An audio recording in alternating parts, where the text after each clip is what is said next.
কিরে মিলন, শুনলাম তুই নাকি মিষ্টির দোকান দিছ? ও বেটা, তাহলে দোকানও বস না কিনলি গে? কাস্টমার নাই, কাস্টমার নাই কিনলি গে? মিষ্টি নাই, মিষ্টি রে কোন আমার ফ্যাটও।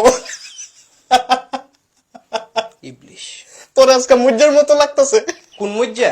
সোরা মুজ্জা। তুই এই ফাউল কথাটা কইলি কিনলি গে? কামের কথা কবে কইছি? কামের কথা ফাললে না কইতি? কামের কথা কইতে হইলে ফাউল কথা কম যেত না। আর তোর মতো হইতে গেলে বুদ্ধি থাউন চাইতো না। এই যে তুই আবার ফাউল কথা কইছ। তুই কোন মদের কথা কইছ? আরে তুই যেমনে বেটকাস মানছে তো তোরে বেটকি বাবাটা হে। তাও তো বাবাটা হে, মা দোয়াটা হে না। মা ডাহাই গো, তোমার নামে দক্ষিণ ভারতে বিচার দিয়া গেছে। তুমি বলে বেটা গো ডাব চুরি করে লয়ে যাও। আমার নামে বিচার দিছে? হ। কত বড় সাহস! কেন সাহসের কি আছে?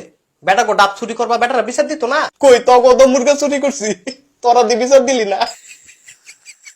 তুই আমাকে মুরগা চুরি করছ? ও বেটা, 4টা মুরগা। আরে তোর কি লজ্জা শরম নাই? ও আছে তো। ওই আমি তো দেখি না। আমিও তো দেখি না। তোর কথা হই না, আমি তো পাগল হয়ে যাবো গা। পাগল হন লাগতো না, বিকালে ফিরে আসত নি। হ্যাঁ, তাইলে সময় কইরা মইরা যাইস গা। এটা একটা কথা কইলি তুই? এইলো দড়ি, এটা যে কিনবো? এটা দিয়ে তো মরবি। বড় বেড়া যাও রাসারা। এইলো কেসি। অনেক কি কেসি দিয়া মরতাম? না, মরার আগে 2টা লাউ কেটে লয় আয়। মন্ডায় কয় লোকজন ভাড়া কইরা তোরে সটকাই, দরকার হলে জনপ্রতি 500 টাকা দিমু। তুই আমারে 50 দে, আমি আমারে চটকামু। তোর আর কিছু কইতাম না, তুই তোর মতোই থাক। আর আমার পাপ্পুটা পয়রা লই। এটা চশমা। এটার আমি পাপ্পুটাই। তোমার মনের মধ্যে খুব সুখ লাগছে, হ্যাঁ? হ, একটু। তোমার একটা কথা কমু আমি। কি কবি?